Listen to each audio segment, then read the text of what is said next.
The National Swine Registry is a global leader in swine pedigree services, documented swine genetics, marketing, and education outreach. The NSR prides itself on enhancing the value of pedigreed swine, maintaining breed integrity, providing member education, as well as youth development experiences. The National Swine Registry, also known as the NSR, is the Swine Pedigree Association for the purebred Duroc, Hampshire, Landrace, and Yorkshire swine breeds in the United States. We're located in West Lafayette, Indiana. The NSR represents 87% of the total purebred hog population right here in the United States. And in today's video, we are going to break down these great breeds and the value they can bring to your farm.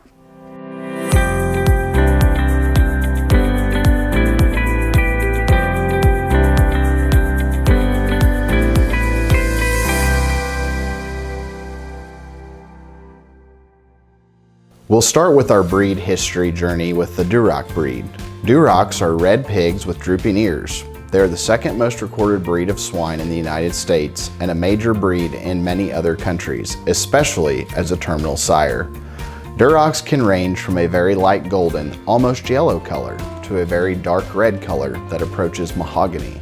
In 1812, early red hogs were bred in New York and New Jersey.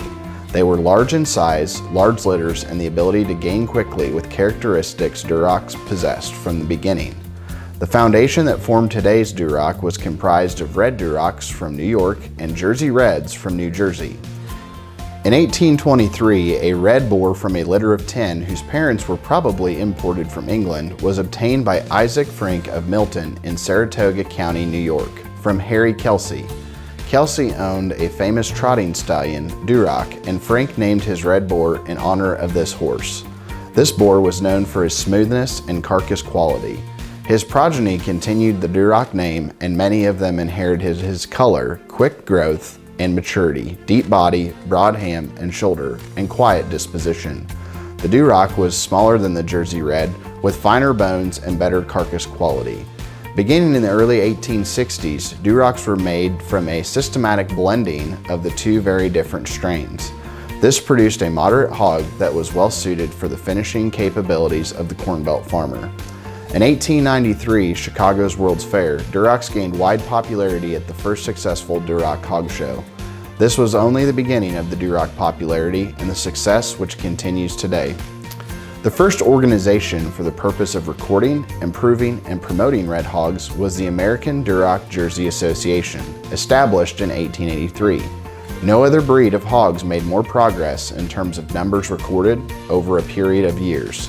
As a result, numerous other recording organizations were formed to accommodate the growth. In 1934, all the groups were united to form one organization named the United Duroc Swine Registry for the sole purpose of recording and promoting the Duroc breed.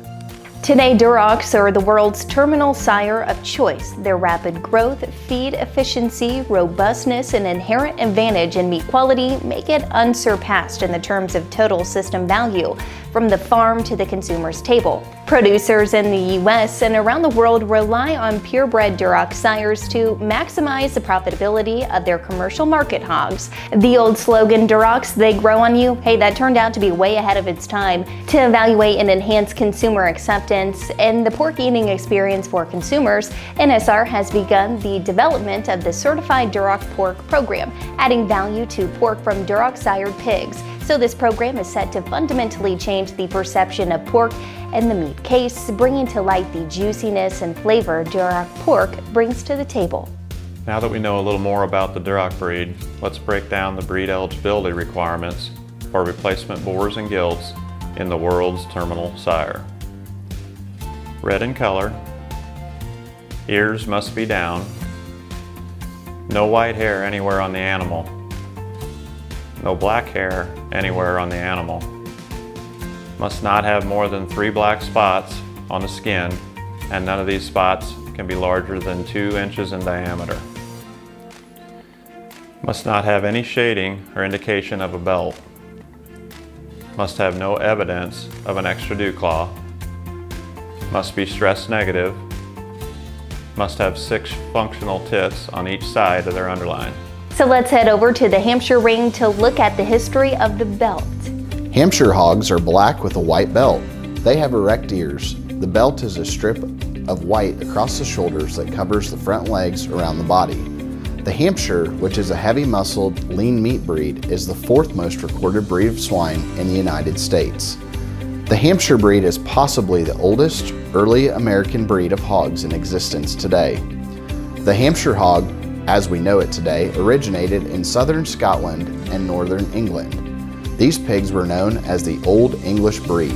They were admired for their proficiency, hardy vigor, foraging ability, and outstanding carcass qualities.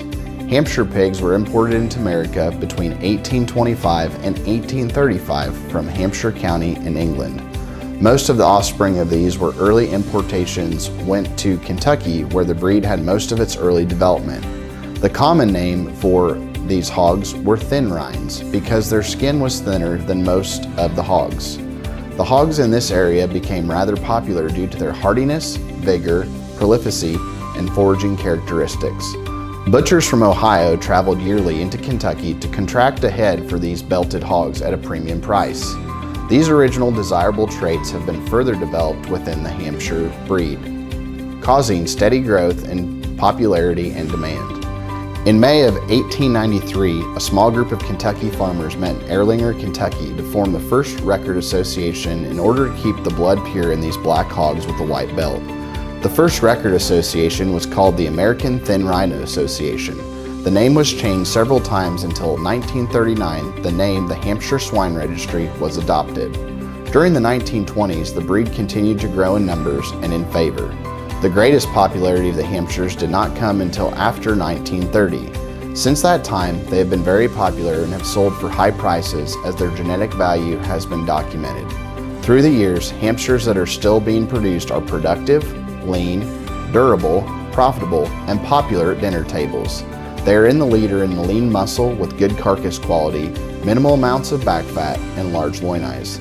This black animal with the distinct and unique white belt is still known universally as the mark of a meat hog. Their ability to sire winning carcasses is unequaled, and they continue to set the standard by which all other terminal sires are evaluated. While not as fast growing or as heavily marbled as the Duroc, Hampshires are leaner with a darker meat color that has a higher pH and greater water holding capacity. Their fresh pork quality attributes are highly sought after. Let's break down the breed eligibility requirements for replacement bores and gilts in the belted breed. Must be black in color with a white belt starting on the front leg that totally encircles the body, including both front legs and feet. Ears must be erect and not rounded. Must not have any white hair or indications of streaking on the forehead. Must not have any white hair above the knob of the hock on the hind legs. White on the nose cannot break the rim or the top of the nose. Must not have any red hair. Must not have any evidence of an extra dew claw. Must be stress negative. And like the Duroc breed, must have 6 functional tits per side. Now that we have seen the terminal breeds, let's jump to the traditional maternal lines, starting with Landrace. Landrace are white in color. Their ears droop and slant with its top edges nearly parallel to the bridge of a straight nose. Landrace, which are noted for their ability to farrow and raise large litters, are the 5th most recorded breed of swine in the United States. The American Landrace descended from the Danish Landrace that originated in 1895. At that time, the large white hog was brought from England and crossed with the native swine. Following that mating, the Landrace was developed and improved by selection and testing. It was mainly through the use of Landrace that Denmark became the chief bacon exporting country. To protect this position, Denmark refused to export purebred Landrace breeding stock for many years. In the early 1930s, the United States Department of Agriculture entered into an agreement with the Ministry of Foreign Affairs in Denmark for the purchase of 24 Danish Landrace.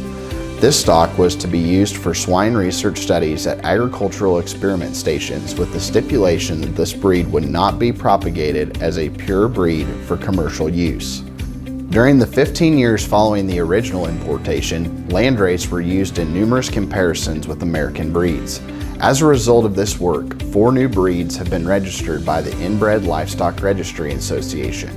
In May of 1949, the USDA petitioned the Ministry of Foreign Affairs of Denmark to release its restrictions on the propagation of purebred landrace in the United States. This request was granted, and the American Landrace Association was formed in 1950 to register and promote the sale of purebred breeding stock. Following the removal of restrictions on commercial use of Danish landrace, importations of Norwegian and Swedish breeding stock provided the outcrosses necessary for the expansion and development of the American landrace breed of today. The landrace breed is promoted on its ability to cross well with other breeds, specifically with Yorkshire to make F1 commercial females. Landrace are prolific sows that farrow large pigs and are exceptionally heavy milkers. These traits have designated the landrace breed as America's sow herd. Let's break down the breed eligibility requirements for replacement boars and gilts in a breed that every major producer wants in their sow herd, the landrace. They must be white in color with down ears, no color hair other than white, no more than 3 spots of skin pigmentation, which are no larger than 1 U.S. minted quarter, about 1 inch or 2.5 centimeters. Must have no evidence of an extra dew claw. Must be stress negative.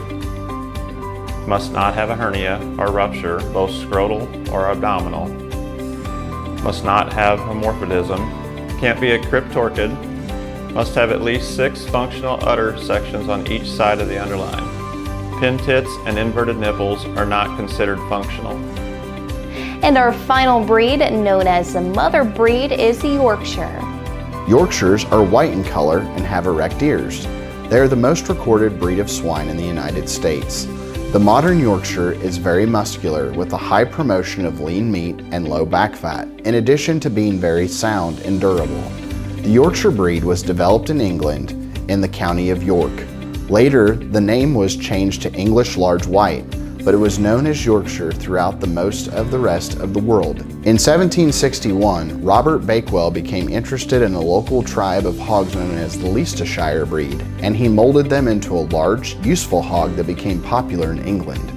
It is very likely that some, if not most, of the best Yorkshire hogs today came from these hogs. The first Yorkshires in the United States were brought into Ohio around 1830. The Yorkshire breed experienced many ups and downs over the years. In the 1920s, Morrell Packing Company of Ottumwa, Iowa, and the Hormel Packing Company of Austin, Minnesota, tried to promote Yorkshires to farmers around the area. This was following World War I, and the market of lard was vanishing. They failed to gain popularity with farmers due to their slow growth rate and short, pugged noses at the time. The favor of farmers with the Yorkshires didn't come until the importation of many English Large White from the British Isles. Farmers realized what they could do for them and soon started to accept Yorkshire breeding stock. Mothering ability, larger litters, body length, greater scale and frame were in such demand that many producers were ready to try Yorkshires again, and this time they were successful. In the late 1940s, there was a period of rapid breed expansion. Yorkshires were also being imported from England, where they were known for having greater substance, ruggedness, and scale. By selection and the use of imported pigs, they met the needs of the pork producer and the demands of the market in the United States.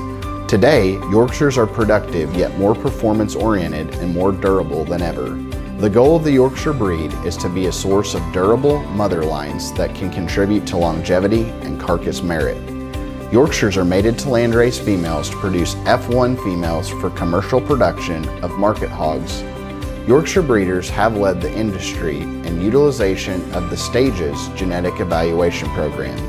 From 1994 to 2021, Yorkshire breeders submitted over 665,000 growth and back fat records and over 644,000 sow productivity records. This represents the largest source of third-party accumulated documented performance records in the world. The American Yorkshire Club was organized as a stock company on April 1, 1893 in Minneapolis, Minnesota. The office was first in St. Paul, Minnesota, and was moved to Valparaiso, Indiana in 1948. Upon moving to Valparaiso, the American Yorkshire Club was reorganized and became a membership organization. What an incredible and rich story. Let's go back to the barn to identify what the modern Yorkshire female looks like today. They're very easy to distinguish from a Landrace by noticing her erect ears. Other Yorkshire breed eligibility requirements are: it must be white in color with erect ears, must not have any color hair except for white, must not have more than 2 pigmentation spots larger than a U.S. minted dime, about 3/4 inch or 2 centimeters, or 1 pigmentation spot larger than a U.S. minted quarter, about 1 inch or 2.5 centimeters. These pigmentation spots cannot exceed a U.S. minted silver dollar, 1.5 inches or 3.8 centimeters. Must have no evidence of an extra dew claw, must be stress negative. Once again, functional tits per side is also required. And now that we know about the breeds that make up the NSR, let's dive into how the NSR was formed. The National Swine Registry, formed in 1994 as a result of the consolidation of the American Yorkshire Club, the Hampshire Swine Registry, and the United Duroc Swine Registry. In January 1998, the American Landrace Association joined. Placing its home in West Lafayette, Indiana, the consolidation effort allowed for increased efficiency in the services offered to purebred breeders through the elimination of duplicated resource allocation and established a unified approach to the future development of programs and services for each of the 4 breeds. Today, the National Swine Registry is an industry leader in swine pedigree services, education, youth development, and is a trusted source for purebred breeders nationwide and around the world. An important factor of the National Swine Registry is pedigree verification through proven testing. For many years, everything added to the system was based on the trusted word of the breeders submitting the information. Later, the breed associations and NSR verified breed purity through a physical test mating, which ensured the sires did not carry any non-breed color. In the early 2000s, DNA testings for HAL 1843, the stress gene, and non-Hampshire color became available. With advances in technology, all 4 breeds of the NSR today use breed composition and parentage testing to validate breed purity and verify lineage. The NSR strives to provide the highest integrity of each purebred pedigree through parentage testing, stress testing, and breed composition testing. For more information regarding the testing processes, please contact the NSR's VP of Genetics and Technology. Here at the National Swine Registry, we are proud of our dominant 4 breeds: Duroc, Hampshire, Landrace, and Yorkshire. To become more involved with the NSR or the NJSA, please visit www.nationalswine.com or contact any staff member today.